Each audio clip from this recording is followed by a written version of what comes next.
Welcome to the Iarmhi TV Intercounty podcast, episode 9. Tonight we're going to look back on the weekend's games in senior football, senior hurling, and look back on the league now that they're both over. I'm joined tonight, we'll start on my left, my nearest left, Dennis Lennon, and then my furthest left, Pat O'Brien, and on my right hand side we have Alan Mangan, and then further away, Jerry Buckley. And you're all very welcome, lads, to episode 9. Again, as always, sponsored by Dr.ie. Bit of housekeeping, we'll do it first. The winner of the Westmeath Bobble hat from our last day, I think the answer was Kevin Maguire, who captained the Westmeath team to the Dalton Cup. And our winner is Noel Galvin. So no, we'll get that hat out to you. No competition tonight for our listeners and viewers, because this is the final episode of this series. We will be having one more episode, a special that will be coming out, promoting our big prize fund, prize draw and drive to get money in for our new Centre of Excellence and the home in Spain. So there will be a special coming up on that in the future. Tonight, lads, before we talk about the two games, Jerry Buckley, I know, lost a very good friend of yours and a friend to a lot of us in Eamon Killerburn in the last week. So, you know, we pay our respects to Killer. He was involved with Westmeath teams, I think mostly under Luke Dempsey, but I know a good friend of yours, and I think he sculled plenty of pints together in your day. Well, somebody said that we sculled hundreds of pints together, and I said, you're wrong, that's wrong, it was thousands. But Lord of mercy on him, yeah. Asher, a great man, you know, and if you look at the tributes on RIP.ie, they go back as far as Matty Kerrigan. Matty Kerrigan went to the bother of putting a little bit, because he kind of started under Matty, who's probably didn't get the credit he deserves over the years. Westmeath football was in a very bad shape when Matty Kerrigan came on board, you know, and right back from Matty through to Luke Dempsey, former managers, Barney Rock, I saw had something up as well. Says it all, you know. The Killer was one of these people, if you met him, you'd never forget him, you know, and the lads were in dressing rooms with him there, I'm sure they have stories. Some of my stories probably not suitable for a podcast, but he was an absolute gentleman to the fingertips, and it was a pleasure to have known him, and he did great innings. He was 92 years of age. There's an absolutely superb tribute to him on Mullingar Shamrock's Facebook by Tom Hunt, and it goes through his life as a boxer and, you know, as a physio to Westmeath, etc., etc. And one thing I didn't realise, he actually beat a man called Fred Teat. And I don't know if any of the lads know, Fred Teat won a silver medal in the 1956 Olympics and was robbed of the gold medal by a Romanian. So if the Killer was beating fellas like that, he was a hardy boy. But I wouldn't have liked to have risen him now, because he was a big lump of a man, but I never saw him in anything but good form, and I've nothing but the fondest of fond memories of him, and I wish May and his family, you know, that they'll get a bit of peace in what's going to be difficult weeks and months ahead, and that the many tributes on RIP.ie will show them how much he was loved, and I mean loved, by all who knew him, and it was a pleasure to have known him. May he rest in peace. Yeah, Alan, Jerry mentioned you're a gentleman to the fingertips. The fingertips, you know, you had to be seriously injured to let the Killer anywhere near an injury. Yeah, no, in fairness, he did a lot of sorting out of injuries and rubbing lads and all that, but a good story was he came in one day and Shane Cleary came in after him, and he hops up in the bed and Killer starts rubbing you with no oil or whatever, and you're just going, she's nice. And Cleary arrived in the next day with a roll of sandpaper, and Killer put out your hands there, and Killer put them down, and Shane sanded the hands before he let him near him. So it was a good story. But listen, he's what a legend. He was with the Minors in '95, and he was with the under 21 team in '99, 2000, and obviously he was with many more teams apart from that. But that's where I got to know him, and he was a great character, and just to show how well liked he was. I went to the removal the other day, and when I came out, there was a massive queue, and I must have stopped maybe 10 times in the queue with different teammates of lads that I played with in back in the day, and they all loved him, and he was great. And he used to always, he'd come and he'd hit you a jab, and we always talking about this, what was his name, Fred Teat, yeah. Fred Teat, and yeah. Sure, we didn't have a clue who Fred Teat was, but he'd be always mentioning that. When I find out now who Fred Teat really is, but he always said, "I give Fred Teat that," and he'd hit you a jab in the stomach, and you'd be saying, "I'm not going back near you again." But no, great character, and he'd be sorely missed. I met him in at the Fla. Unfortunately, the last time I met him was in at the Fla a couple of years ago, and he was in a wheelchair, but he was still full of life and good old storyteller, and yeah, he'd be sadly missed. So wish me and the family all the best. And it's Dennis, I don't know, did you ever have any deals with him? You wasn't involved with Paddy, and you know that's when you came on to the senior side. Was he? No, any dealings with he was him? involved with all the underage Westmeath teams. Like as I said, he had so many connections with Westmeath GA. But I just remember actually when we got word Shane Cleary put into one of our former week groups, WhatsApp groups, so the past Westmeath players group, and Shane Cleary let us all know, and everyone was putting up their their RIPs and that. And then Tomás O'Flaherty messaged me privately, said, who's Killer? And I told him who Killer was, and he goes, how did he get that name, And I said, well, I have one experience really where he came in to give a rub one day, and as Alan said, there was no oil used at the time, and I have very hairy legs. Yeah. Well, he pulled the hairs off my legs. I was in agony, and I said to him, I turned Killer, you may put something on that, you're killing me. So he went into this little bag and he pulled out this wintergreen, but he had poaching in it as well, and he mixed it up and he rubbed my legs. I remember going outside going, I don't feel too bad here. About 2 minutes later, I started to light up and there was tears going down. So I didn't go back for too many treatments after that, but no, he was a lovely man, a gentleman. And I think that's why he was laughing when he was rubbing my legs. He knew the pain was coming. Well, like, it just goes to show he was so well liked, and he would have been doing that for the love of Westmeath. He wouldn't have been getting paid, he wouldn't be getting nothing for it. Whereas nowadays everyone that's doing anything medical at all is getting a few quid for it, but Killer was doing it for the love. He never took a red cent in his life, I can confirm that. Yeah. In fact, he'd been out of pocket, I'd say. Yeah, but it was just being involved and the joy he brought. Pat, any stories with him? Not really, no. I suppose I'm a little bit further back than that. I could go back to the late, and you probably remember the late Jim Dalton. Of course. Yeah. And the first thing you get off Jim was a chewing gum. Another great character that was in the dressing room sometimes. But I'd say a lot. I know from listening to other lads, once bitten, twice shy. That's the story with most guys. I used to meet him up and down, and I'd always like to shake hands with him. I thought I had big hands until you shook hands with Killer, and you were just lost in it, And I know he was a great character in the dressing rooms, and lads all fondly remembered him. And sure, look, Lord of mercy him. Absolutely. Jerry, I want to mention another game that was on involving a Westmeath school in Ireland final. I don't know whether you were over in Tullamore last week for the Junior A ladies final between Moore Community School and the Erskine Secondary School from Thurles, where we, a fabulous game. I was lucky to be enough to be at it. Actually, was doing commentary on it for the two schools, and I was joined by no lesser man than Desi Dolan, so I was in privileged company. But a quality game, and again an All-Ireland champion in the ladies game in Westmeath as well. But just to show this podcast is live, I wasn't at the game, so just I didn't know you were going to ask about it, but I do know from talking to people who were at it. I was actually, I think that day in the clash, I think Coláiste were playing that North Leinster or the Leinster League final. I went just along as a fan to see that. And another, just before I leave that, another great win for Coláiste just shows you how good that team were. They absolutely blitzed Pats Navan out of it, despite being short a few players. So I wasn't at that match, and well done to Moat. But from what I've heard from people who were at it, was a fantastic game. I think they were well ahead and then were nearly kind of pipped at the end, but all's well that ends well. So another All-Ireland title for Westmeath. It finished up on a final scoring of 6-6 to 4-9, and 3 minutes before half time it was 4-6 to a point for Moore. Got a black card. Girl had to go to the sin bin for 10 minutes.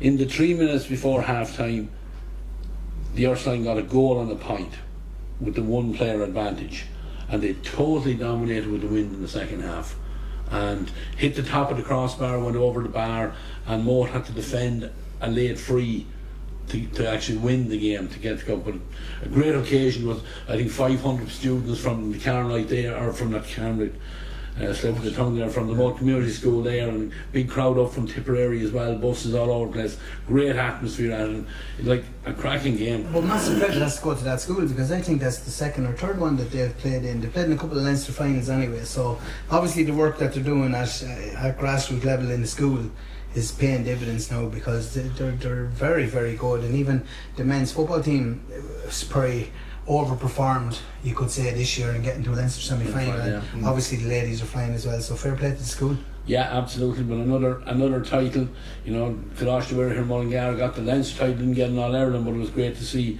the girls in the Moat Community School getting the All-Ireland title, and great scenes after it as well. And Desi nearly jumped out the window, he's that excited. So credit to them all there. He was getting a few hours off school, yeah, he was trying to drag it out. He would have to go back. Yeah, and also I have to give a word out to his son Nathan, was there as well, and he was keeping a lot of stats for us. And credit to him, he's the chip off the old block now, the way he was keeping stuff, and he was keeping us informed as well. So fair play to the young fella as well. Right, lads, down to the business in hand. I think we'll start in chronological order. The hurlers were out first on Saturday evening. So Pat, myself and yourselves travelled down. We met Jerry down at it as well. So look, it was a timely win, Pat. I think that's what we were all in agreement of coming out of Dr. Cullen Park. Yeah, that was the first thing, the timing of it, and it's a great boost going forward into the Joe McDonagh. We have been, I suppose, critical enough, if we want to say that, but we're really only pointing out the facts in the last 4 games before that. We underperformed. As the league has gone now at this stage, we'll be disappointed to the fact that we got relegated. But we have a win under our belt, which is vital important, because going forward, confidence, these lads must be, low in confidence, after losing 3 and 4 games in a row. So whatever, was it 4 or 5? Was it 4? 4.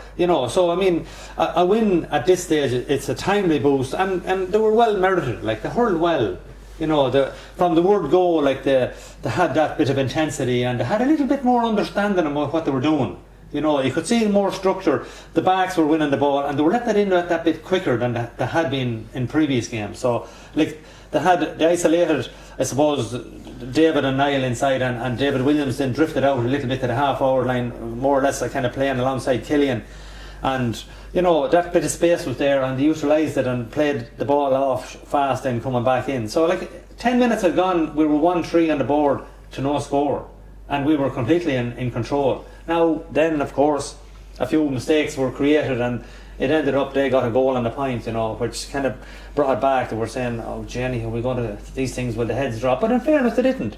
They stayed at it, and they hurled away. And you'd have to give huge mention to Killian on the day. Unbelievable. His shot selection was just Killian, bang, bang, bang. But his percentages for scoring are huge. His scoring rate is very, very high. He ended up scoring a goal and 15 points. 7 of them were from play. And they weren't from 14 yards out. They were from all over the place. His free taking was very good. Now, he got a very fortuitous goal. We'll take it any day of the week. And I don't care whether Killian's listening or not. He didn't go for a goal. It was a 30-yard free at an angle, and everybody said, well, it's a very difficult free. He probably will get it. Nobody in the goal is only the goalie. Right. Everyone else was gone out expecting it, and it just dipped at the right time and the right angle, and we'll take it. We needed it, and it was a good boost. But overall, he got on Team of the Week this week. He deserved it. Played very, very well. But overall, it was a huge improvement, and for the few people that were down at it, it was an enjoyable trip home to say, but at least look at, maybe we're turning the corner. But it's for the Joe McDonagh coming down the road. And if you look at it, the Joe McDonagh, we're playing teams that are all around us every year. There's no team in that Joe McDonagh that we're going to say, oh God, we're going to have difficulty here. We get our house in order. Confidence will be a little bit higher now. Get down to business and work hard for the next 2 or 3 weeks. Hopefully, whatever bits of injuries are there, the likes of the jogger had a broken thumb there last week or so, and it'll hopefully be healed up at that. And Johnny was missing, and Niall Mitchell is injured. So we need all these guys back. We need a full hand to pick from, So I would say to these boys, your target here now going forward is get to Croke Park. Get into a final. A final will sort itself out, but get to Croke Park. Because we have a lot of fellas there now who possibly, they're in the twilight year of county hurling. It might be their last chance to get to Croke Park. We have a lot of young lads coming through who haven't never been there, and they'd love an opportunity to get into it. So now, there's the target. Go for it. Yeah. Jerry, you were down there, you were working for Midlands Radio as well. What did were you as impressed as Pat was? And it was positive, I have to say that much. I was absolutely delighted to get the win, and the lads are saying 3 or 4. There's 5 matches we had lost prior to that. There's actually 7 teams in that division. So we belatedly picked up 2 points. one thing, a general comment, I was surprised there weren't an awful lot more Carlow people there. I thought it lacked atmosphere because Carlow technically were in with a chance of promotion before a ball was pucked now. It was highly unlikely, but if the 3 matches had gone their way, so I thought there'd be more of a buzz to it. We don't need the usual few suspects from Westmeath, but I could go on about that the whole time and maybe I do too much. But those of us who were there definitely left in a positive mood. I was chatting to Pat at half time and you could see we've talked over the weeks about maybe the attitude and the spirit and the will to win not being what we'd like, but it was there on Saturday, and that's probably one of the main reasons we won. And the main reason is a tour de force from Killian, which is fantastic, but you would probably like to see a better spread of scores. But if he's going to point the ball or score a goal, even a fortuitous one every time he gets the ball in his hand, that'll do us as well. Yeah. So I'm delighted with the win. I would have said all along, and I stick to this, that a full strength Westmeath, a fit and full strength Westmeath should be the best team in the Joe McDonagh. But we are going to be without Jogger, I think, for 5 or 6 weeks. I don't know what the exact update on Niall Mitchell is. We could do with them back, but it's very positive going into the Joe McDonagh. But we've one of the toughest possible starts going down to Portlaoise in the first match in that. So we'll need what we saw on Saturday and a little bit more with it, I think, to beat Laois. Carlow made a lot of changes before the game, so they might have been resting fellas, and I think if you were a bookie now, you'd probably still be making Carlow favourites. But as Pat said, let's get to the final and play Carlow, whoever it is, and see where that takes us. So it's great to get the win. It was all about winning that match. And like Pat, started well, and then when the scores came against us, sloppy scores, oh, no, not this again. But we did rally well, and you can only wish the lads well. And, you know, we have been critical of Saoirse Bulfin, so let's give him praise for getting the first victory. Absolutely. You know, it was very time. You know, Alan, just on the thing like Jerry has hit there, we lost 5 games in a row, and so this is the you two boys, particularly Dennis and yourself. Like, a dressing room becomes a lonely place there when you're on a losing streak like that, and you know, maybe even going into last Saturday's game, I'm sure confidence couldn't have been high and expectation couldn't have been too high, but hard to turn the thing around when it's going against you. Oh, absolutely, and myself and Dennis played in loads of Division 1 leagues where we were coming down to the wire and we had no points on the board, and you're trying to, or you might have 1 or 2 points on the board and you're trying to get a win or two. It's very hard to get over. It's nearly like a winning run. It feels hard to get over a winning run as well as a losing run, but it's even harder to get over that losing run. And plus, Westmeath weren't playing that well. Yeah. Like, it's grand, Westmeath footballers on a losing run, they obviously got a draw, but they were playing reasonably well and their spirits would have been up, regardless of having the Westmeath hurlers, their spirits were probably on the ground. And this is a big boost for them going into Joe McDonagh. Like, to turn it around the way they turned it around today, because Carlow, we've all been down there, is not a nice place to go to play, because it's nearly like Ibrox. It's one of those real hard places to go and to get a result out of, and they would have been up for it. As Jerry said, they still had a chance mathematically of getting out, and Westmeath but obviously put them to the pin of their collar from the very start. When Killian's in them moods and he's hitting balls like that, there's very few players in Leinster that'll score the points that he's kept scoring. Very few. He was unhurlable, really. Yeah, but sure, that's the way he is. If he hits that form in the Joe McDonagh for the whole of it, we'll be hard bet. Yeah, absolutely. We need him, we need Niall, we need David Williams, we need David O'Reilly. We need them 4 lads in particular on the top of their game. If we can get them on top of the game. Now, by all accounts, not saying it with a cast on hat on it, but David O'Reilly and Niall won an awful amount of ball and we're laying it off and stuff like that. And regardless of what the scoreline looks like, people have to win the ball to give it to Killian, have to take these shots on. Yeah. So, by all accounts, talking to a few lads that were playing, a few lads that were at it, wasn't at myself because we were playing at the same time, but it was great to hear how much people were talking. Geez, Westmeath hurlers put in a fair performance today to go down there and win that shift, especially everything that's gone on over the last 2 weeks with a bit of a change in the backrooms teams and stuff like that. But it's a massive performance. It's great. Imagine how despondent we'd be here if they were after losing that and trying to get ourselves up to go into Joe McDonagh. That'd be just us. Yeah. Never mind the players. So they will be in a good place this week going to training. By all accounts, training the last week and a half has been very, very good, and that's the place they want to be. And if we can continue that, as Jerry said, on paper if we've everyone fit, we're one of the best teams in it. But you don't get at without working hard. And if these boys can continue that and even step up another notch or two up the ladder, we'll be hard beaten. Yeah, and I think like that capability is there to step up. You know, I thought a Saturday evening, Conor Gaffney certainly had his best game in a long time. Robbie Gravel, Shane Williams, David Williams, Jerry, 2 goals in a pint. I think it was all from play, wasn't it? I don't have the score. You know, again, crucial. And they played a kind of a 4-man half forward line. You know, which David Williams was in around everything there, but was able to get on balls and finish. Yeah, I think it's very important for David Williams, because David Williams was one of the top players in the championship in Westmeath this year, and David will tell you himself he hasn't just clicked for Westmeath in the previous games, so getting 2 goals was crucial for him. His confidence will be, it'll be like talking about this Ferguson fella playing for Ireland. You know, getting the goals brings the confidence soaring back, you know. So it was good for him, but I wouldn't have any fears whatsoever. I'd be quite happy to go to Portlaoise on the first day out, because the pitch will suit us if we play like this. If we play the 2 lads inside that are trying to win ball, but we must have the workers coming to offload, you know, whereas the likes of Killian and David were coming, you know, that's the way I think it'll suit this team, because we're not a very physical team. We were out-muscled as regards the rucks. I think I'd say the stats would point out that we lost nearly every ruck, but we chased down and we kept at it, and we got bits of hooks in and blocks and whatever, overturning some, but we didn't actually win that dirty ruck because we're not physical enough. Carlow were big hardy boys, big hardy fellas, you know, and they were just ploughing through it. But our hurling will get us through it. Whether it'll be improving, the pitches will be that bit faster, drier, whatever. We just need to continue doing what we were doing. It was the start of something last Saturday evening, and let's hope it's the start of something good, because we do need it. We do need it. You know, that we get behind this team and get a vital to get a win in Portage, I think, because the second match is in Newbridge, and Kildare are coming up. They're playing in the final in Division 3. If they win that, they'll be full of confidence.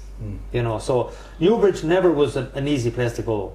You know, people might say, sure, Kildare. I didn't hear much of Kildare. Kildare hurling is no problem. They're thereabouts in the level. They're in Division 2 next year. They'll have no fears coming up to play in Division 2. Yeah, you know, strong Naas team. Absolutely. Strong team. I see Naas when we were in the Failers back years ago, and they always were hugely competitive. But they're just falling out from Dublin. Like, they're huge big clubs now in Kildare, like, you know, so it's getting stronger all the time. And I think you know as well, a lot of the underage teams were going into Kilkenny to play in their league, so you know they'll reap the rewards you know, at this stage for that as well. Like, and you know, playing young lads playing on a higher standard has to be a big help to them. But not alone. Even the other day, like, we were hit before the game that Johnny Birmingham got hurt playing a full back. We'd put Aaron Craig back full back by all accounts.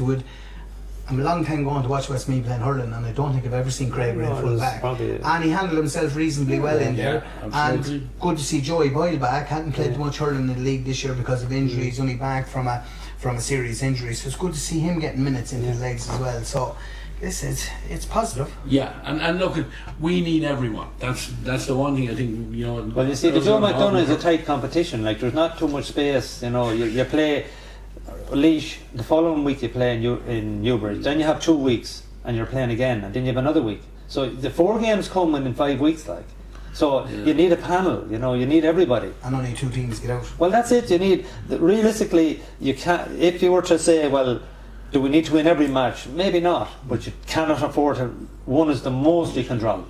So you start with the aim is to win them all, because if you think of it last year, like Laois were very, very unlucky to lose the Joe McDonough final last year. They played exceptionally well. Offaly, they couldn't score. They hit a lot of wides, an awful lot more than Offaly, and Offaly just scraped over the line. I look where Offaly are at today, like they're moving forward all the time.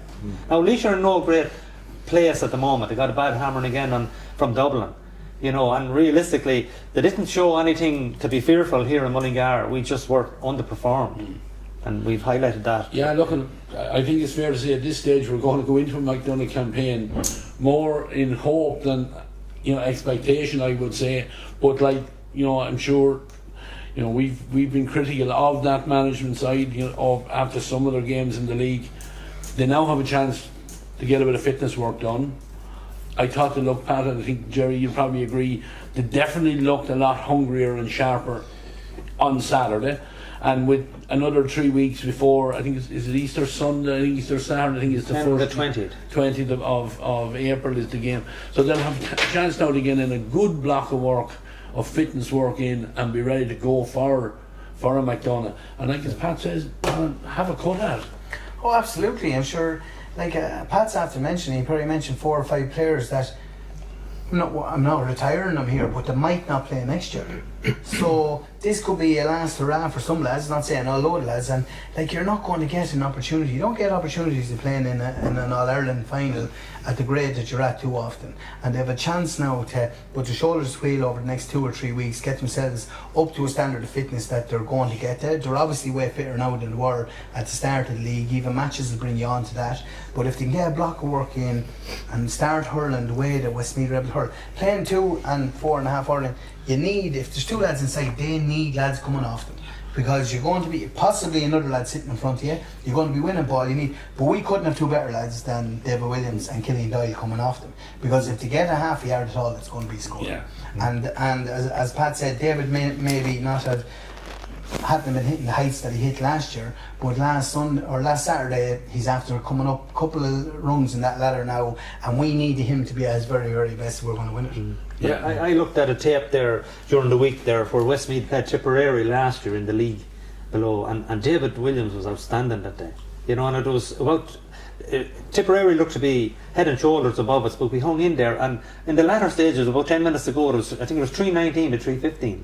David Williams had scored 2 more goals that day, but you know, but it was good on Saturday that we actually created goal chances. Like if you think of it, we've only scored 2 goals in all the other 5 games. One of them was a free, and one was a kind of a fortuitous goal.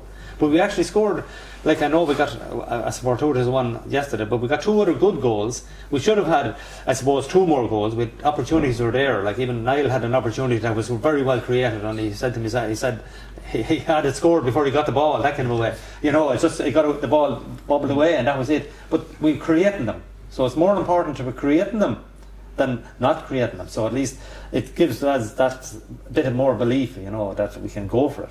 Just to clarify too, we're talking about, we've 5 games in it, we've 5 games altogether. We've 3 away, we have Laois, Kildare and Kerry away, and Down and Carlow at home. But the first game is vital, really. Absolutely. You know, we saw against Kerry last you know, year, you lose your first game, you're under pressure straight away. Yeah, well, It's a tough championship though. Oh, You're not saying Laois, Kildare and Kerry away. Like Kerry came here and beat us 2 years ago. yeah, Was it last 2 year. years ago? Last year, year. Kerry came here and beat us last year, and beat us well. Comfortably. Yeah, people I say, yeah. oh, Westmeath were beaten comfortably last year by Kerry at home. Yeah.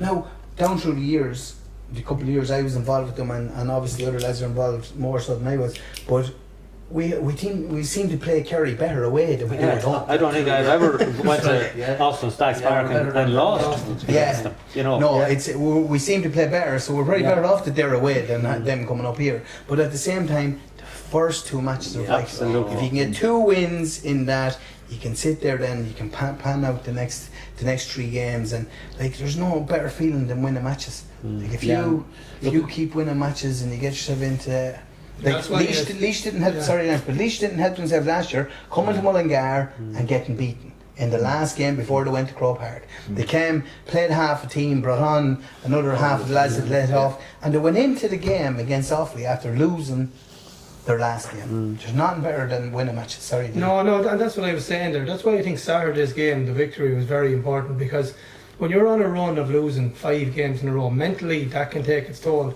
especially when there's so many young players in on the panel and that, you know, and they hadn't experienced a win. Like when I think back to even just 2004 in the Division 1 League, we lost every single game till the very last game against Mayo. Then we beat Mayo in Mullingar, and you could just see the attitude changed in the dressing room, where there was a little bit of belief that wasn't there previously. And then we were going in, we said, we're after beating Mayo now. First round of the championship is Offaly. Jeez, if we can beat Mayo, we can beat Offaly. And all of a sudden... And then the Cuckoo landed. Yeah, the Cuckoo landed. Yeah, and that's it, like, and that's all. It might just take something so small like that victory, to kickstart and drive everything on. In saying that, we drew 2 matches. We drew Cork and we drew with Fermanagh. That's right. Yeah. We lost Longford at home. Yeah. We lost to a couple of teams that you would think that we should be beaten easily. We lost at home. We played better away than we did at home. So, listen, they just need to get them couple of wins in, keep themselves on track. Oh yeah, look, we've said it numerous times in that Joe McDonagh. You could win every game by a point in it, but you could be betting every game very, very simple as well. That's it's so little between the sides in it. But and I think Kerry last year showed the point. We came in flat, we were caught flat. And we never recovered from it. You have to say too, without bringing a negative slant to it, it's a terrible pity that Killian wasn't available for the early match of the league. The bottom line is we have been relegated, and you look at some of the fixtures next year, they're not very appetising, and mightn't be necessarily some of the teams you want to play. So we've paid the price for the sloppy performances, but at least we're back on track. Yeah, but if you were to analyse the league, you would be very disappointed. You would overall, the fact that we definitely, and even if we wanted to say about the mini league we were talking about, we should be still in this division. There's no excuses. Like us as pundits and former players and managers and whatever, we're not really accepting the fact that this is what happened. But reality is, this is exactly what happened. We got relegated. We're in a position next year that, the competition won't be sweet to look at, because you have teams that wouldn't be used to playing at a higher level. And what do? They drag you down to their level. That's the thing. And if you go away to a far distant, like, I don't know who's going to be left in Donegal, Derry, one of them may be there. You have the likes of Wicklow, Mayo. Derry, Mayo, London. These kind of things. You have to go to possibly London. Pitches won't be as good as they would have been in the traditional hurling counties. You're in the depths of winter. Absolutely. There's up and coming refs just to start down the lower tiers. So there's all these things that be going against you. So look, we are where we are, and we've only ourselves to blame for that. Let's be honest. It is what it is. We finished well, but the early performances were very disappointing. I'm going to stand up for them a little bit here now and say, and I know you can only play with who you've got or whatever, but we played the first 2 or 3 games in the league without Niall O'Brien, Killian Doyle and Niall Mitchell. Now, that would be like us back in the day missing Rory O'Connell, Dennis Glennon and Desi Dolan. Would we win many matches without them? I'm not too sure we would. So you look at this, they're 3 of the top 4 or 5 forwards in this county, and they're 3. And you can probably add David Riley to that. David Riley and David Glennon is another one. So we're missing 4 or 5. I'm only talking about the older lads that are going to calm things down. If something goes wrong, we'll hold on to this now for a second, and we'll calm things down and we'll get settled or whatever. I'm not too sure there's many teams out there that would have a small panel that could survive without 3 of their best 4 forwards. 3 of their best 4 or 5 forwards. I'm not sure there is. If you look at Waterford, if they were out Bennett and Hutchinson and Fitzgerald, I'm not too sure they'd do too much without the 3 of them playing. And we were playing without them. So to give them credit where credit's due, we're after getting them back. Obviously Niall Mitchell is going to come back into the fold as well. If we can get everybody fit, it's going to come down to a lot of work with physios and stuff like that, because we have a good few lads injured last Sunday as well, or last Saturday. If we can get them right and get everyone onto the field and have a strong 20-24 lads that we can pick from and really go at this, and if we can keep them lads injury free, we've a right good chance. But the unfortunate part is we have to try and keep them injury free, and that's easier said than done at times. Well, look, we look forward, and I think Pat, in very early doors on one of these podcasts, you made a prediction, or it was a distinct possibility we could be playing Division 2A hurling next year. We could be playing Leinster Championship. Well, that's a reality that could happen, But that's the challenge. It's there for the lads, But the first thing is to get to Croke Park, and you won't get to Croke Park by losing your first game. The first game is crucial, absolutely. And look, they know that. I'm sure they all know that, and they'll be working on that. So wish them the best of luck in it, because they're after getting a lot of stick down along, from no one better than myself. So the bottom line is, I'd be thrilled to be able to come out and keep praising them, if they deliver. We're so thrilled. We kind of said, please God, we'll be in on Monday saying all sorts of positive things. So we're delighted to be able to. It's easier to talk positive than talk negative, but we can only tell the truth of what we're looking at, and that's the reality about it. So look at. I'm sure they will, but the scenario again, the training starts this week, and the first place we have to go to is Abbottstown, which to me, in the day and age we have now, when the pitch has gone dried up and everything, it's tough on them. It's You know, to say the least. It is. It's hard now because when I was in there a couple of years ago, selector, and driving to Abbottstown, and I was only doing a very small bit of coaching with them and a selector, and I was dreading the thoughts of going to Abbottstown. I was there going, oh jeez, I have to go to this place again. Phenomenal facility, and the pitches are immaculate. I'm not giving out about Abbottstown, but giving out about the drive. And my work wouldn't be as strenuous as a lot of lads working. They're doing a hard day's work, some of them, and hopping into a car and driving the whole way up there. But listen, it is what it is, and you have to get on with it, and they have to plough through it now. But let's hope that over the next 3 or 4 weeks, get back into a few clubs that have lights that are capable of holding them and get them into them pitches, because both teams need it. You can't be travelling to Abbottstown the whole time, and it's going to take its toll eventually if they have to keep doing it. Yeah, but I'm going to beat Jerry Buckley's drum here now, and we'll encourage the hurling people to get behind this bunch, because you know there's a nice sprinkling of youthful players coming through. I'm looking at Eamon Cunningham, you know, David Williams, you know, Mark Cunningham, excellent, Peter Clark is there. You know, there's a lot of good units. Shane Williams, Conor Gaffney, Jack Gillen even in goals with Kieran at the backup, whichever becomes the starter for the championship. There's a lot of young talent coming through there, and let's get behind him going to Laois. Laois won't be, as Pat said already, won't be on a huge high coming in. We'll know, we maybe are lying in the grass a little bit now. We've a chance to really produce a couple of performances, and I've no doubt we get 2 points in Portlaoise, we'll get 2 points in Newbridge, and we'll be on our way then at that stage. So look at Saoirse Bulfin and his backroom team have got, you know, plenty of truths we felt said to them by us here on the podcast. We give them credit last week for it's due, and wish them all the best. And I'll add to what Pat said, I'd be the happiest man in Westmeath if they stuck it down my throat and get to a McDonagh Cup final and win it. Absolutely, I will. I have very little doubt that we win in Portlaoise, but that we'll be in the final. Yeah, I will. So lads, I know a lot of the lads listen to us. You know, we're not telling you anything that you don't know. So the best of luck with that McDonagh campaign, and keep the heads down. And you know, you can certainly keep your heads up, but keep the heads down as you start working now at this stage. We'll move forward into Sunday.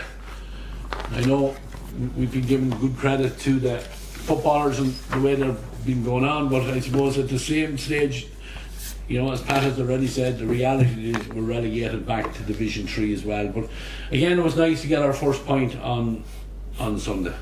Yeah, and I suppose when you think about it half time, how far behind we were, and how I suppose we were playing against arguably the top team in that division. I thought we were in trouble here, but in fairness to the lads, and they were the driving force. And when I was looking, I was Ronan Wallace from the back, out of defence at pace and power, and Luke Loughlin in the forwards. He was working so hard, he was taking on men. He mightn't have had his most fruitful day in front of goals, but just he was causing absolute havoc at times, you know. And then to bring on Kieran de Beer Martin, and he's got an awful lot of stick over the last few months, people saying maybe it's time to hang up the boots, and he kicked one of the most, you know, a worldly off the left, and you could see after what it meant to him, you know, what it meant to Westmeath football. And I just thought it was great, you know. The frustrating thing, I suppose, is they didn't win any games, and that is a worry, you know, because when you think back to last year, even the championship, they never won any of the championship games. So they're after going, you know, they're going a long time not winning important games, which is a small worry. You'd have to think, is there something deep down that's not getting them over the line? But at the same time, they're playing very high quality teams, you know.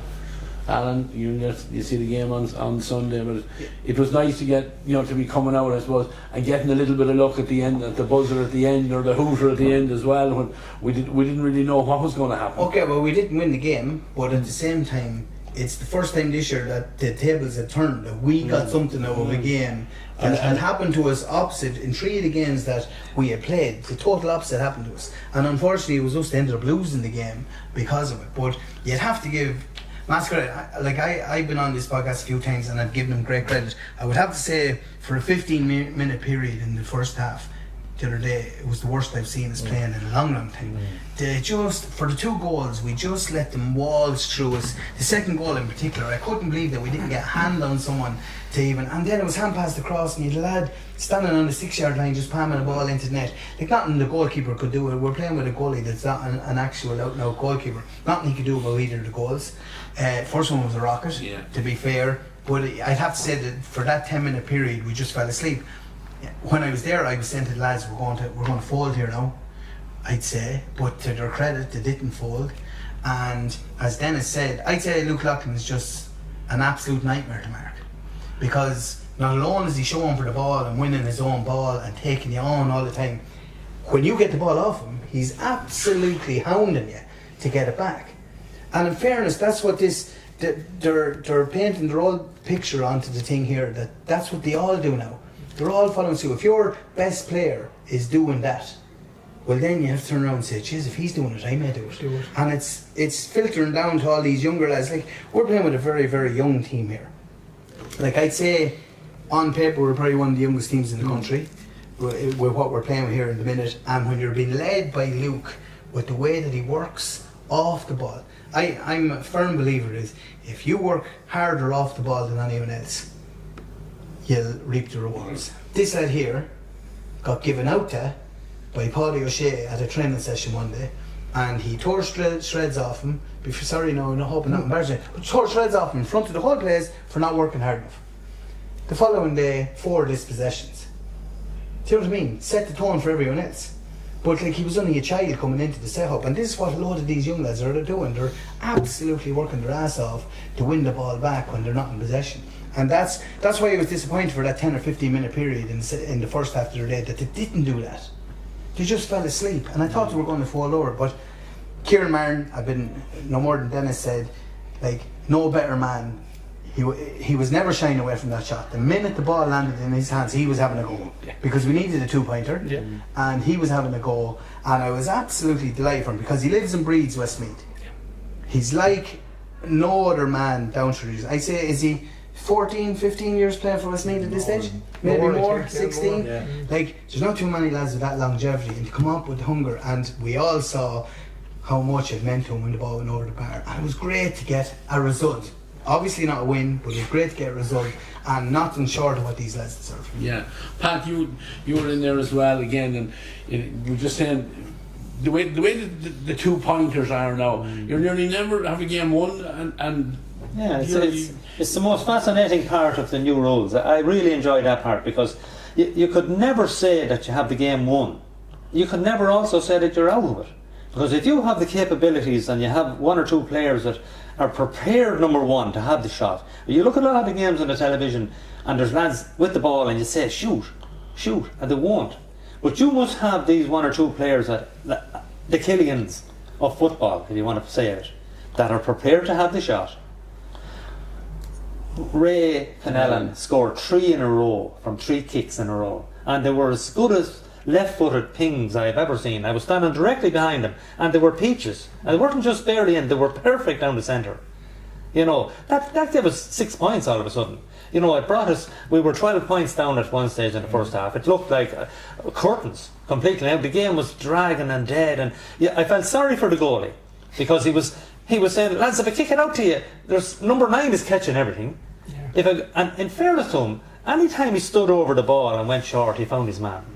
There was only 1 ball he got wrong in the first half. He kicked it straight over the sideline, about 21 yards out. It's just the wind, maybe, whatever. But he was very good at pinging the one where he just stood, looked, and he got off 30, 40 yards. It was perfect. But in fairness, the midfield from Roscommon were awesome. Like, their catching reminded me of Willie Lowry in his head. They're just number 9 soared up for a ball. But the 2-pointers, and I would say Westmeath footballers, they're not huge, big, strong, physical men.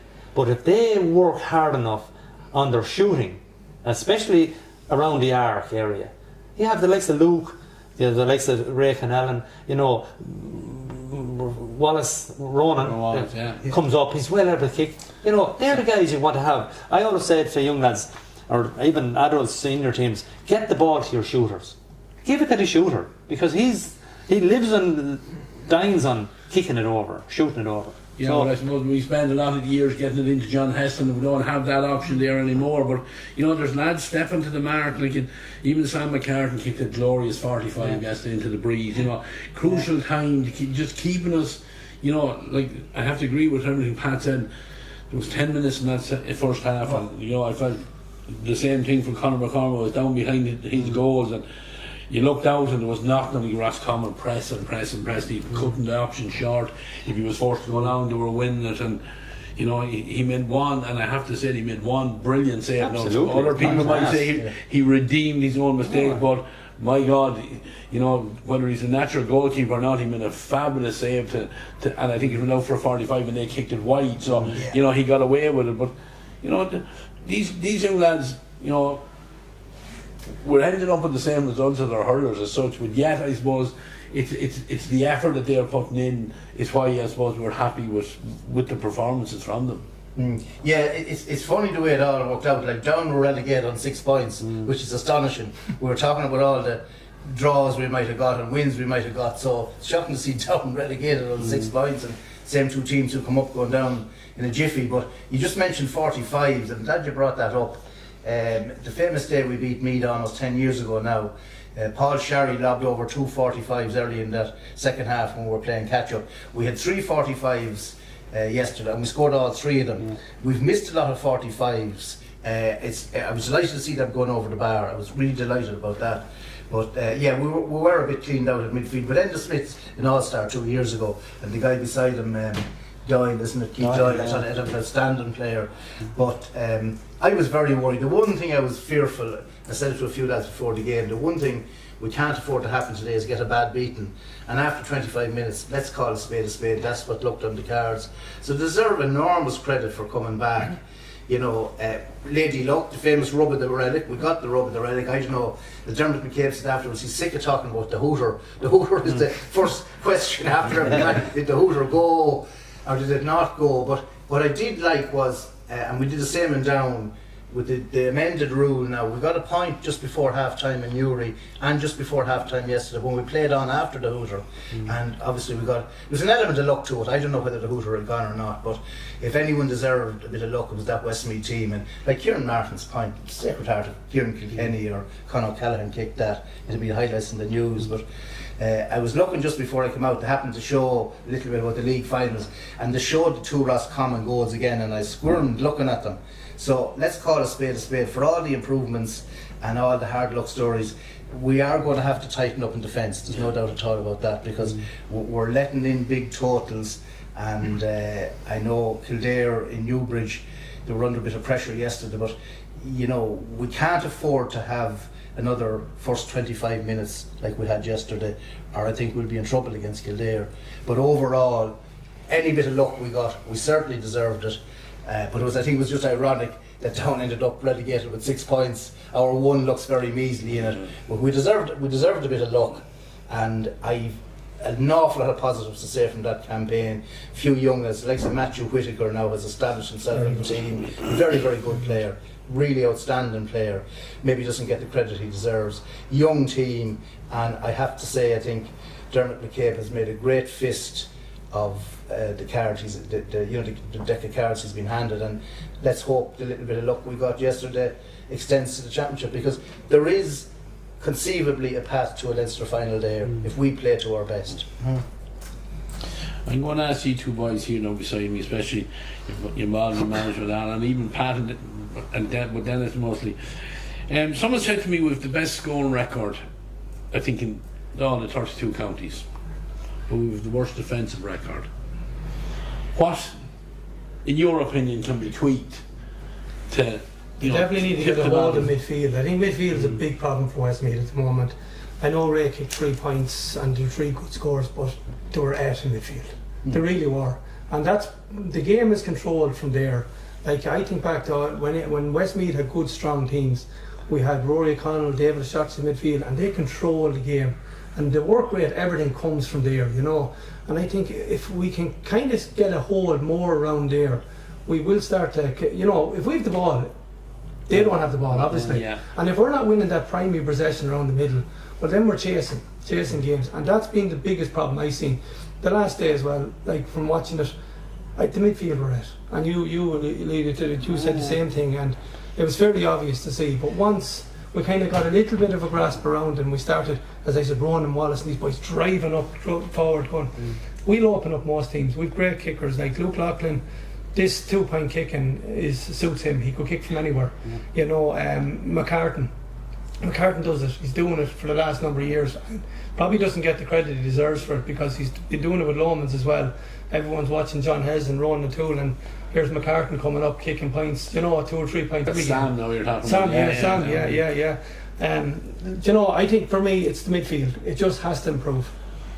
The unfortunate part is though that I think if you look at a lot of scores come in a row for all teams. So if you win your throw-in and you get down the end of the field and you get a shot off or a wide or a score, whatever it is, then they have to put the ball down. Getting the ball out of the fence at the minute with the new rules is a nightmare.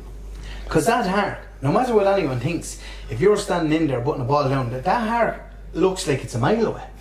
You're just looking down and everyone's outside it, there's no one inside it, so they're all around in the arc around you and you're just looking out going, how in the name of God am I going to get a ball over there?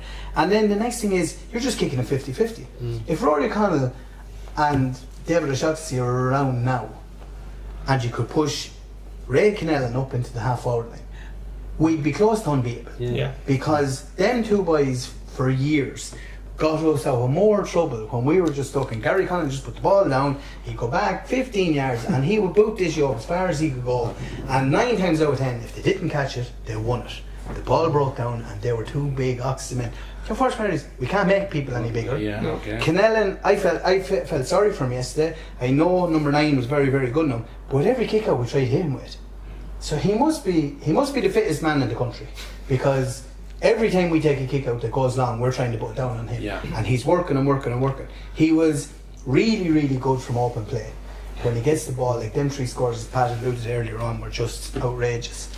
If we can only get another couple of lads around that middle, like Fiona Harris is only a child, he's only a young lad, we can't expect him to come out and go into the middle of that minefield and start winning ball. We were missing, like Brian Gearan played very, very well in the first game of the year and ended up tearing his hamstring. He's a big man, he'll be another lad to hopefully get back into the fold. We have Senan Baker, who's another big man that can win ball here. We just need to get these lads back. But as you were saying, Ted, we are conceding a lot of scores, but we're scoring a lot of scores as well. The problem with Luke up there is it's a pity we don't have 2 of them, because we need one as an outlet to kick the ball in long, but we also need him out further, because he is one of the lads that's able to take that 2 point, have a go from 2 points, and he'll go for it. Pat said yesterday, you won't go home, and I watched the game last night. I watched Dublin playing Tyrone. So Dublin had about 100 chances to go for 2 points and didn't go for it. They were waiting for Cormac Costello to come out, and he kicked more wides yesterday than he did in his whole career, I'd say. He just kept kicking the ball wide, and I'd say the most disappointed team in the country today is Tyrone, and the most fortuitous team is Iarmhi, because the ball was kicked wide. The referee gave him a second go at it. It made no sense why he let him have a second go at it, and the second go at it relegated Iarmhi instead of Tyrone, or relegated Tyrone instead of Iarmhi. If he didn't score that, Tyrone stayed up and Iarmhi went down.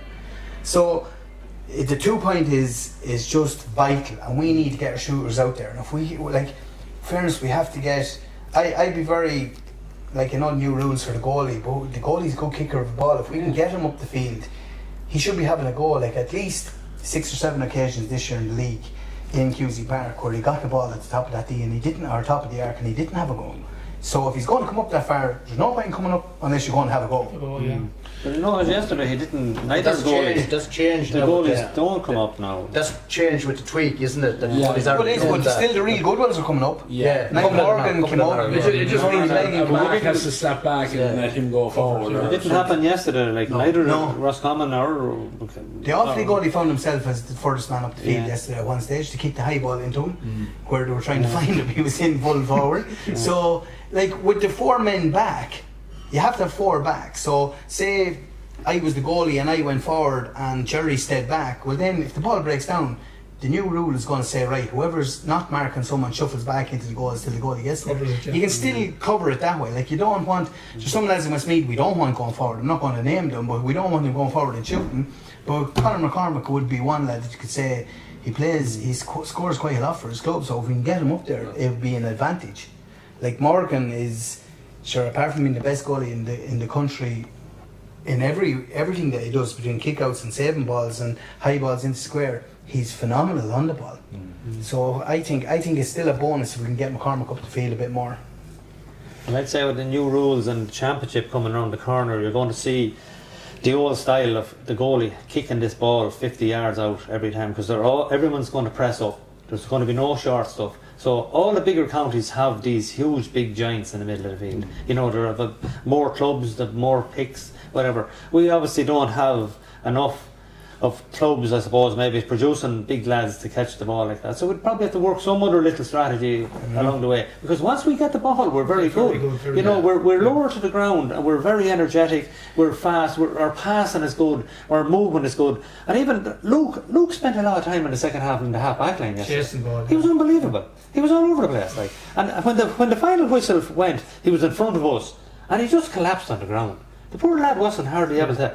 Some young lad went over with a pen to him, and I was second to him, and I said, I'm not going to ask you to sign anything. I just said, well done. Because he was absolutely exhausted. He needed an ambulance to get him back to the dressing room. That lad is looking to sign his name. But, you know, so I would say to the management there, concentrate on these shooting. Shoot for the 2 points, because they're so beneficial. Like, I mean, 6 points is 3 shots, as were proven yesterday. And then as regards Kieran Martin, at some stage Kieran was in the game and he was there, and I said to myself, Father Time has caught up on you, Kieran. And lo and behold, he got the ball in front of me again, and you couldn't have designed it any better. He leaned back, cut through the ball, and you could see it just twisting in the breeze, and over she went. But he does that every time. It was brilliant. It was brilliant. But his little shimmy afterwards was worth watching. It really was good. Like, but no, fair dues to him. It was a fantastic score. But he's worth his weight in gold. For that alone. For that, even that. Like, we brought him on a couple of weeks ago and we took him off again, which was, I wouldn't say it was embarrassing. He's gone to the age now where he's not going to play 70 minutes, but he's worth his weight in gold for 10, 15 minutes. If we need a 2-pointer, he's another fella that's able to get them. And he will use the ball, he'll win. If it's a 50-50 ball, there's not a player in the country who's going to out-muscle him to get it. He'll win that ball, he'll lay it off, he'll use it smartly. And if we can get him onto the ball with a couple of minutes to go, like, even at that stage in match, if you're 2 or 3 points up and you're having a go from 2 point, even if it goes wide, the ball is going down and it's 50-50.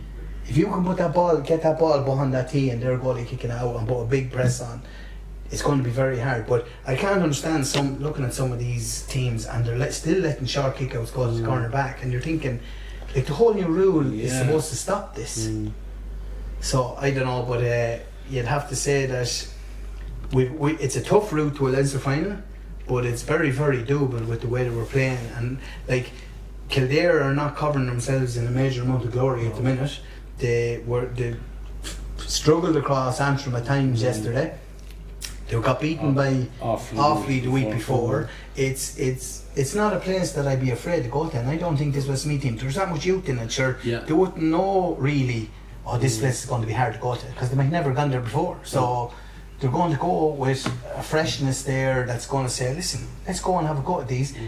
Kildare are going to be mad favourites. And a big positive as well, like when we thought Kevin Maguire and these lads were gone, who are we going to replace then? Conor Dillon's gone in corner back.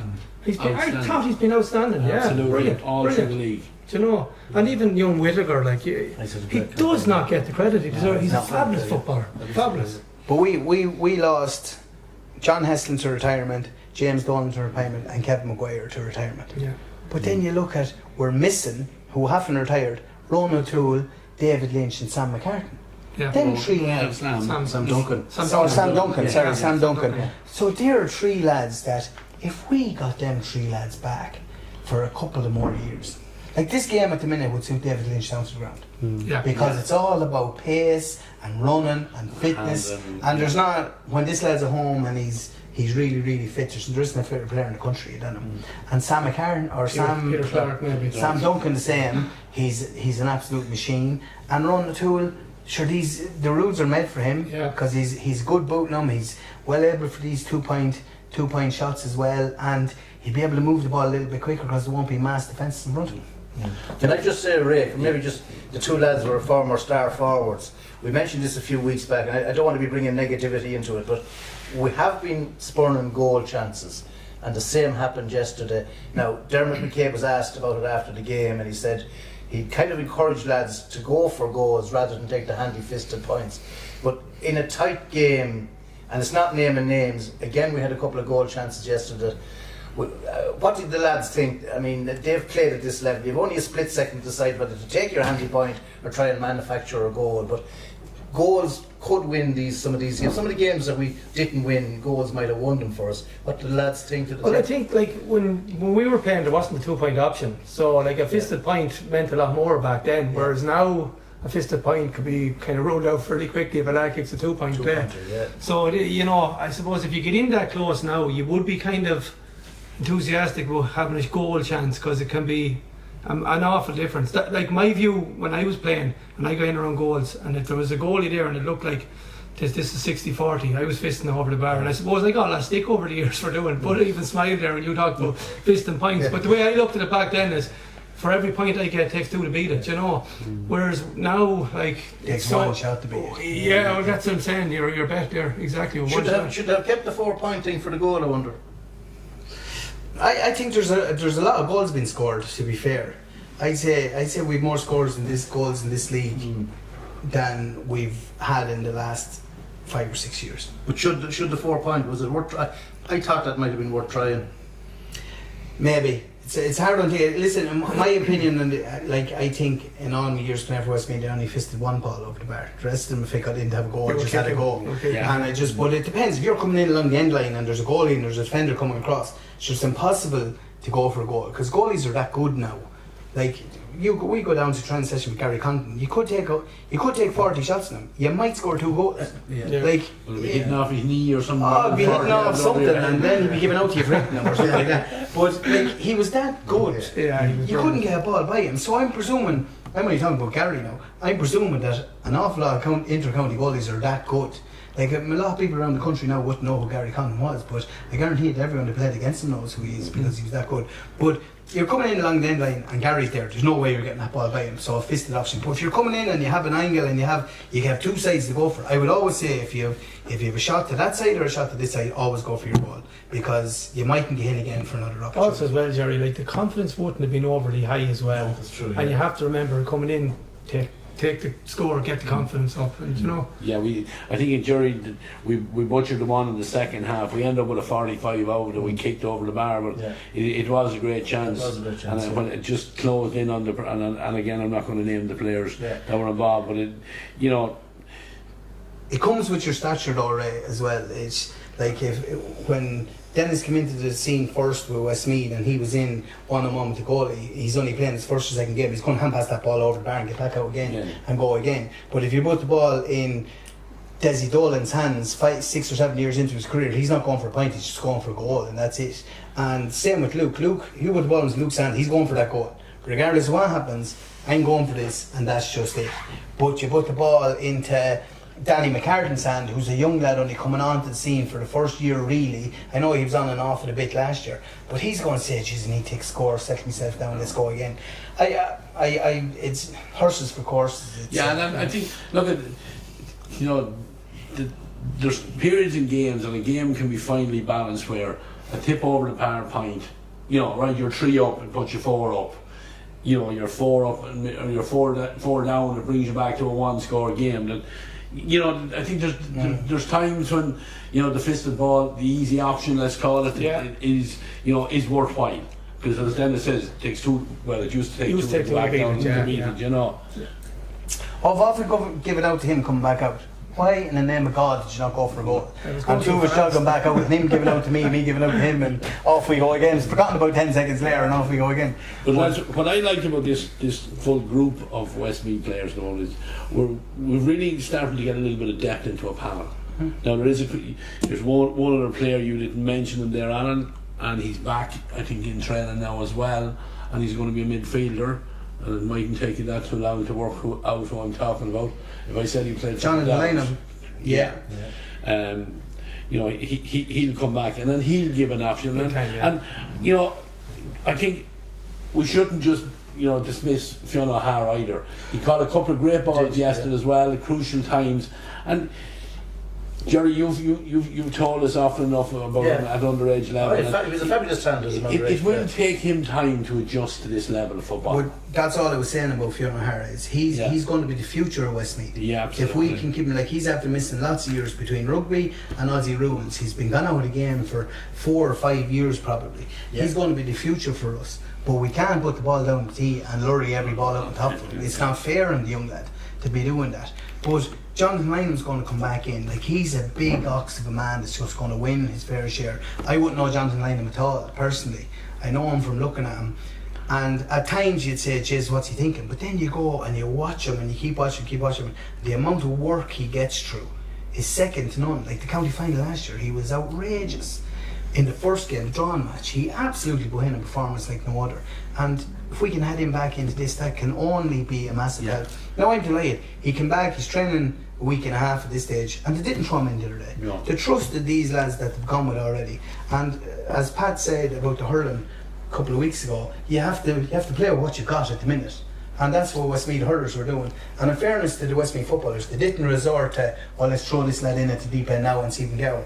No, trust the lads that you got, and they reaped the rewards. You know, we didn't win, but we still got a result.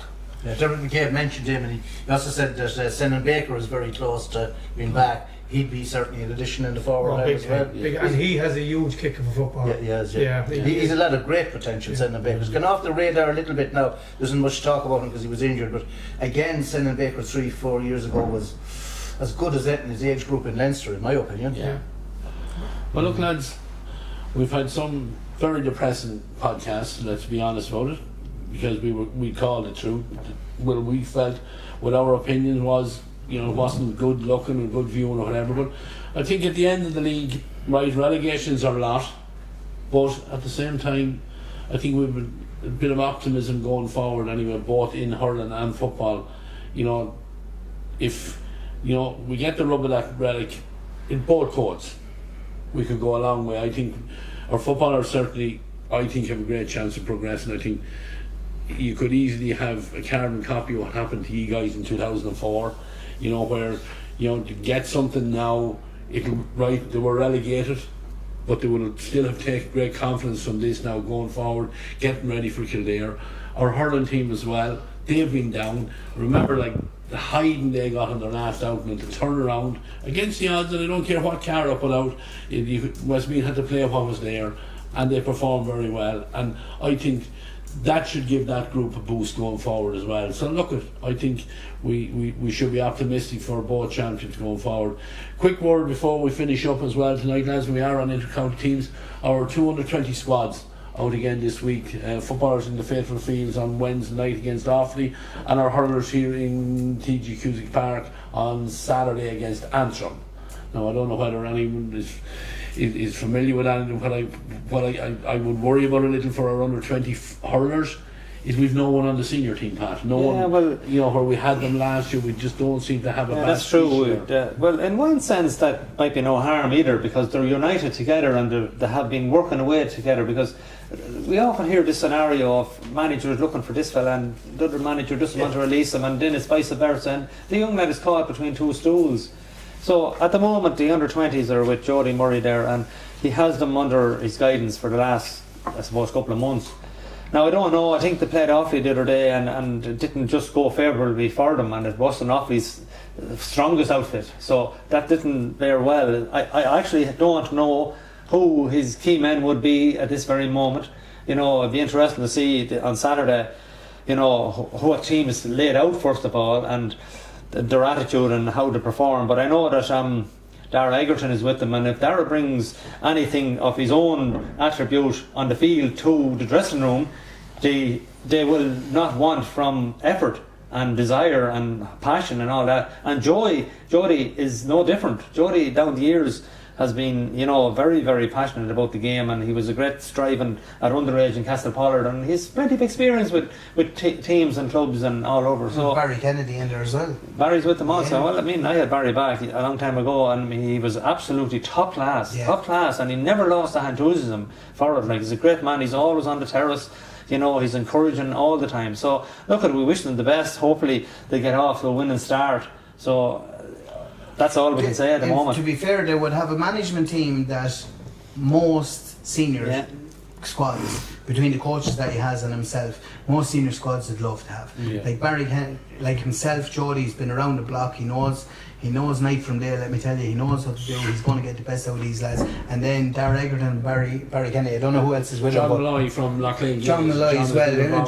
John is as well, and been around the block too. Yeah, and he knows the stuff as well. He's involved with teams getting Loughlin Gales the last 2 county finals as well, so he knows this stuff as well. I didn't know, sorry John, I didn't know you were involved with him, but like a really, really good management team, and it's nice to see them lads involved, and maybe we can shuffle them lads up through the ranks down the line. Before I go on to the football, quick word, Pat, on the minor hurlers. Good win last weekend. I know people would say it would be expected, but it's a win for BJ and Allo Egerton as well with him there. So absolutely, like it doesn't matter where you're playing. The thing is, your first game is you're always vulnerable on your first day out, because you're not just fully sure. They're trying out lads and they're not 100% sure they're in the right place or do the gel together or whatever. So look, they went to Ockram. Ockram is never an easy place to go. Wicklow wouldn't be renowned for being a great stronghold of hurling, but at the same time, look, they've done the business, got a good result and moved on. There's tougher days down the road. They have Offaly and they have Meath to play.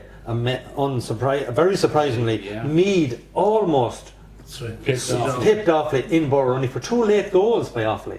And I mean, if you were talking to an Offaly person at the moment about hurling, they would be cock-a-hoop about every team in Offaly, not just their seniors, under 20s, every team.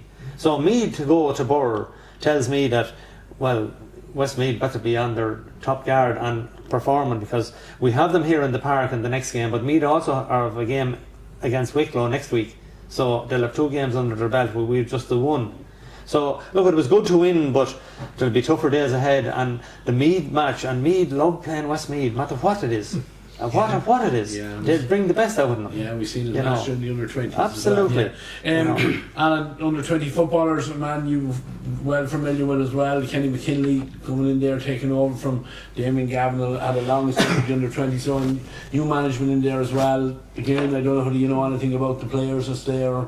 I know a small bit about them. I was with them actually when they were under 16. We had as a development squad. I was with them. They're a right good bunch of players now. But I read the actual panel the other day, and I think only half the lads that we had are on the panel, and then there's a whole new other half of lads there. So listen, talking to Kenny, the good thing about them is the good and bad thing about them is they've no real marquee forward that's going to score 110, 111. But he said everyone's chipping in. They're working hard. We have a couple of Malachy's have a couple of players on it with Shane Corcoran and Peter Murphy, who are apparently Peter Murphy and Shane playing very, very well at the minute. So let's hope to get something out of it. One thing that we never mentioned here, like Damien Gavin had put in 7 years, I think 7 or 8 years, and there's not too many people there to go into a job and stay there for 7 years. And in fairness, we're reaping the benefit at senior level. I'd say Conor Dillon,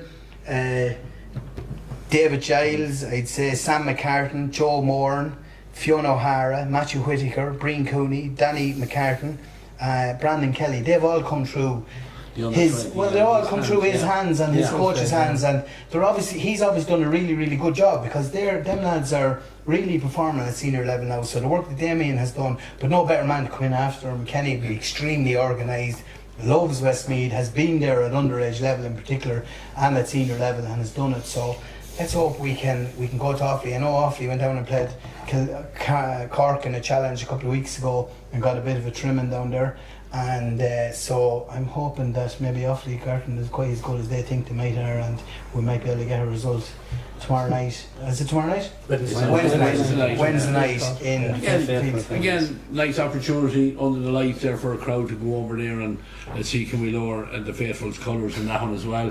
Minor footballers, it's always good to lower their colours. Absolutely, Alan, have to agree with that.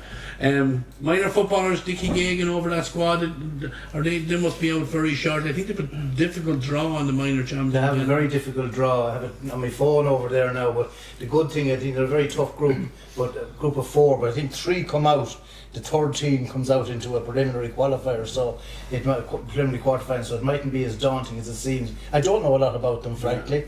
I think Will Scattle was made captain, wasn't he? He was, very young. If you have a few lads like him, we're not going to be too bad, let's put it that way. Yeah, well, we're hoping you'd have some more of them lads off the off the Clash to wear a team. I know Matthew Thornton is with the under 20. Yeah, a lot of those lads would be over age. It's under 17 and 18. It's under 17. It's under 17 at county level. Yeah, you know, where a lot of them would be possibly over 17 doing their leaving cert. Like, it's a tough one. That isn't it? It's tricky.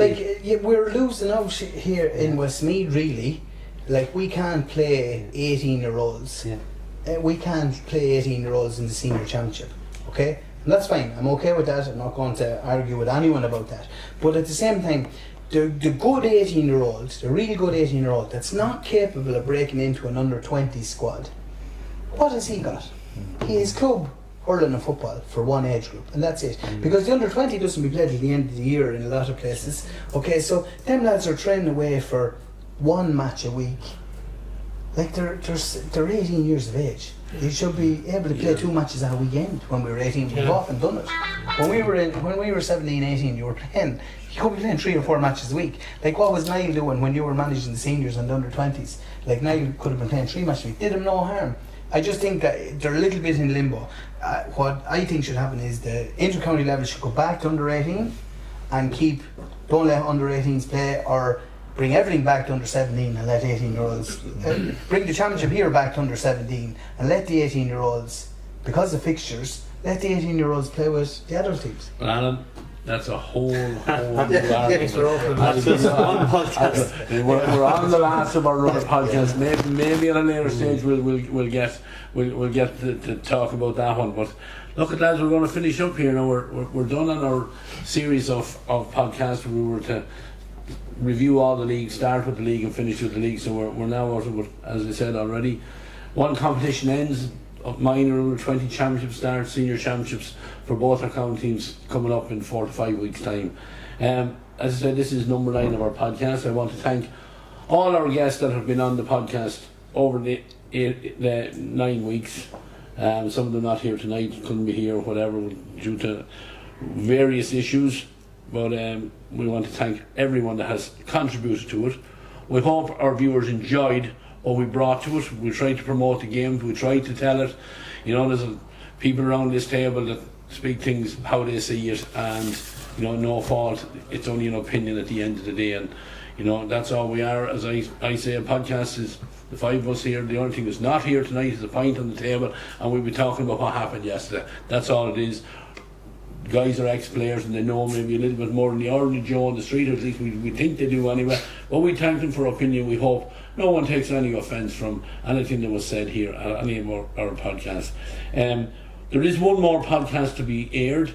It's in the makings at the minute, which is to promote our home in Spain draw. And you know, I suppose over the last number of weeks that the one thing we have seen is the dire need that we are for our centre of excellence, and the sooner we can get it up and running, the better it would be for every one of our county teams, never mind the club teams around the county, to be able to use it. But it's certainly badly needed. The unfortunate thing for everyone out there, lads, is we need everyone to buy that €100 ticket, because without that we will be still here in another 10 years time lamenting the fact that we don't have one. So we have an opportunity. The county board this time have grasped the nettle. The land is bought, or it's in the process of being bought, rightly or wrongly, whatever your opinion is, we don't really care. But we want to get these 6-7 pitches up and running that will help our development squad managers, will help all our coaching aspects of it, and hopefully we'll be back winning minor titles, under 21, under 20 titles, and our senior teams progressing again as well. That's, you know, get out there. We will have the podcast. We've had some of it recorded where we've met players from the various codes. So for our viewers out there, you know, if you're approached for a ticket, get off the ditch, get off the fence, put your hand in your pocket and try and, you know, help these up and coming young talent then to really be, to, you know, fulfill their full potential. Tom Brown has been on production all through the campaign. Jerry Gavin has been on the cameras as well. Unfortunately he's on holidays tonight, but he won't be listening to us either. But again, we robbed his equipment for it, so we thank him again for his contribution to it. Lads, thank you very much.